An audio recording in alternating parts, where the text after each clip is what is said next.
Karoline Leavitt sat beside her husband, Mark, her fingers gently intertwined with his as they waited in the cold, sterile hospital consultation room. The clock ticked loudly, each second dragging on like an hour. Mark had been struggling with mysterious chest pains and fatigue for months. Today they hoped for answers. What they got instead was something they never expected. The door swung open abruptly. In walked Dr. Evan Carlisle, tall, sharply dressed, and with an air of superiority that could be felt instantly. He didn't look at Mark. Instead, his eyes locked onto Karoline's, sharp and condescending. "Mrs. Leavitt, you seem very concerned," he said, his tone dripping with sarcasm. "But please understand, this isn't WebMD. Let the professionals handle it." Karoline blinked, stunned. She had been asking questions, sure, but only because they had been passed around from department to department for weeks without answers. She stood her ground. "I just want to know why my husband hasn't had a full cardiac workup when he's clearly showing symptoms that could indicate something serious." Dr. Carlisle chuckled, then turned to a nearby monitor, scrolling through Mark's charts with visible annoyance. "Because, Mrs. Leavitt," he said slowly, as though explaining to a child, "your husband's ECG and vitals are normal. There's no indication of cardiac issues. Anxiety, perhaps. Stress. But you seem intent on pushing a narrative that doesn't fit the facts." Mark sat quietly, trying to shrink into the chair. The insult wasn't just toward Karoline. It was emasculating. Carlisle's tone suggested that Mark's problems were made up, exaggerated by a paranoid wife. Karoline's face flushed, but not with embarrassment, with rage. She leaned forward. "Doctor, with all due respect, I've read every report, every test. His troponin levels were never checked. No stress test, no echocardiogram, and you dismissed his episode last night without even running a full panel. You say anxiety, like it's a blanket solution, but I'm not here for your theories, I'm here for facts." Carlisle's smirk faltered, but he covered it with a scoff. "Mrs. Leavitt, I have patients waiting. This meeting is over unless you're ready to accept that not everything needs to be dissected by a Google degree." Karoline stood up, her voice calm but fierce. "I'm not a doctor, but I am a policy analyst. I've worked on healthcare. Legislation, I've sat across tables from people who wear suits just like yours and talked down to people just like me. I know red tape, I know deflection, and I know when someone's hiding behind arrogance because they don't want to admit they overlooked something." A tense silence followed. Carlisle scoffed again, but turned toward the door without a word. "I'll have someone schedule a psych consult," he said, and left. 7 minutes later, the entire hospital wing was shaken, not by an emergency, but by what happened next. Karoline didn't back down. She stormed down the hallway and found the chief resident. Calmly, she laid out every missed test, every ignored symptom, every dismissive comment. She handed over a printed summary of Mark's last 3 visits, cross-referenced with standard cardiac protocols. She demanded a second opinion. At first, they tried to placate her. But within minutes, a senior cardiologist was called in, Dr. Meera Patel, and she reviewed Mark's chart on the spot. Her brows furrowed almost immediately. "This doesn't add up," she murmured, glancing at Mark. "He needs a full cardiac workup, now." Within the hour, Mark was prepped for tests. The results were alarming. Early signs of myocarditis, an inflammation of the heart muscle, likely viral in origin. Left untreated, it could have led to heart failure.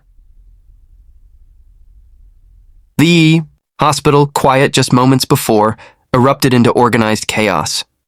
Nurses rushed, departments were notified, a specialist flown in from another hospital, all because a so-called pushy wife refused to be silenced. Dr. Carlisle? He was pulled into a private meeting. No one knows exactly what happened behind those doors, but the next morning he was on leave pending internal review. Word spread fast through the hospital staff. Some whispered admiration, others embarrassment. But everyone agreed, the woman who challenged a doctor had not only saved her husband's life, She had forced an entire institution to remember why it existed in the first place. Karoline and Mark left the hospital 3 days later, hand in hand. Mark's condition stabilized, his treatment plan in place. Dr. Patel personally followed up with them weekly. Outside the hospital doors, Karoline looked back once. "Never let anyone make you feel small," she told Mark. "Especially, not when everything's on the line. Because sometimes it doesn't take a medical degree to save a life, just the courage to speak up and the refusal to be silenced." And as for Dr. Carlisle, he learned a lesson that no textbook could teach. Respect isn't earned by titles or white coats. It's earned by listening, caring, and remembering that behind every chart is a human being. In the weeks that followed, Karoline became something of a legend, not just in that hospital, but across the medical community in the region. Word of the confrontation and what followed reached the hospital board. An internal audit was launched, uncovering not just Mark's near miss, but several other instances where Dr. Carlisle had dismissed patient concerns, chalking them up to anxiety, exaggeration, or ignorance. What had started as a single encounter became a ripple effect. The hospital issued new protocols on patient advocacy and mandatory second opinion procedures for complex symptoms. Staff were retrained, case review systems were overhauled, and patient care meetings were scheduled more frequently. The goal, to make sure that what happened to Mark Leavitt would never happen to another patient again. Karoline was invited to speak at a panel on patient rights and advocacy just a month later. She stood before a packed auditorium of medical professionals, nurses, administrators, and even patients. She wasn't a doctor. She didn't quote textbooks or research journals. She simply told the truth. "My husband almost died because someone decided that confidence was more important than curiosity," she said. "Because someone in power forgot to listen. All I did was refuse to be quiet." She ended her speech with a message that stuck with everyone who heard it. You can't always know what's wrong, but you can always choose to care. That choice changes everything. As she stepped off the stage, several young doctors approached her, not to debate her, but to thank her. They'd seen arrogance in the system, too. They'd felt pressured to downplay symptoms, speed through charts, or ignore their gut. Karoline's words gave them the permission to slow down, ask again, and trust their instincts. Meanwhile, Mark's health steadily improved. His condition, caught just in time, responded well to treatment. He began walking again, going outside more, even smiling in ways Karoline hadn't seen in months. They started spending their weekends differently. Less worry, more living. 1. Sunday, as they sat together at a local park, Mark turned to her. "I don't know what would have happened if you hadn't spoken up," he said. Karoline smiled faintly. "You don't have to know. We made it through. That's what matters." He squeezed her hand. "You saved my life." "No," she said. "I just reminded them of theirs." Back at the hospital, Dr. Meera Patel became head of the internal medicine department 6 months later. One of her first changes? A framed sign placed just outside the consultation rooms. It read, "Every voice matters, every symptom counts, every patient is a life, not a case." And beneath that, in small print, was a name that the staff had come to know very well. Karoline Leavitt, advocate, wife, and the reason we're better. Because sometimes one person refusing to back down is enough to change the course of a life. And, if the system is paying attention, maybe even the course of medicine itself. As the seasons changed, so did Karoline and Mark's life. They moved forward with a newfound appreciation for each moment, but the echoes of what had happened never fully left them. Karoline, once simply a concerned wife, found herself drawn into something bigger, something she never planned but could no longer ignore. Emails began pouring in. First, it was patients, people who had gone through similar experiences of being dismissed, overlooked, or belittled. Then came the medical interns and young nurses, some anonymously, sharing how they were inspired by her story to question authority, to speak up for their patients, to be more than passive observers. One message stood out. It came from a woman. In another city, her husband had died of undiagnosed myocarditis a year prior. No one had listened. No one had looked deeper. She wrote, "I wish I had been as brave as you. Thank you for being the voice I couldn't be."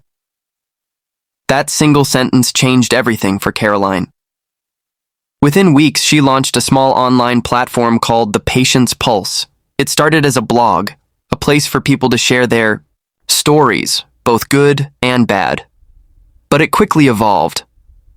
Nurses wrote in with apologies for things they'd witnessed but felt powerless to stop. Doctors contributed anonymously, confessing how they too were trapped in a system that rewarded efficiency over empathy. Karoline didn't just share the stories. She used her background in policy to propose solutions.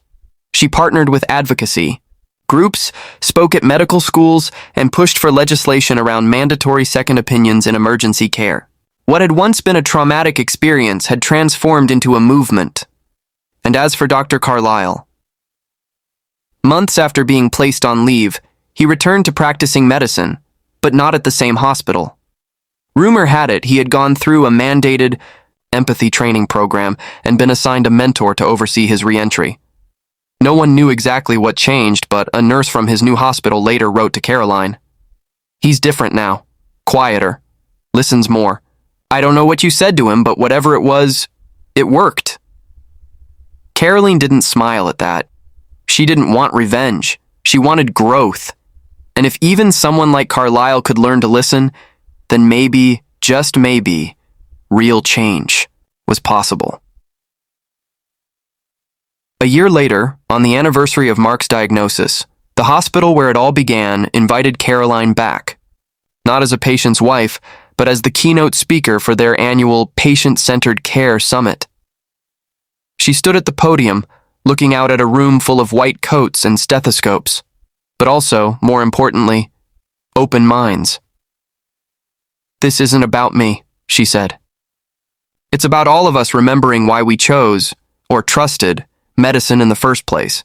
Not to control, not to intimidate, but to care. That's the oath. That's the reason." A long pause followed. Not because the room disagreed, but because they understood, deeply. When the applause finally came, it wasn't just polite, it was real. Mark watched from the front row, pride etched on his face. He knew what she had done. Not just for him, but for countless others who might never know her name, but who would one day walk into a hospital and be treated with just a little more compassion, a little more patience, and a lot more respect. All because she refused to sit quietly when it mattered most. Because sometimes it only takes one voice to change everything.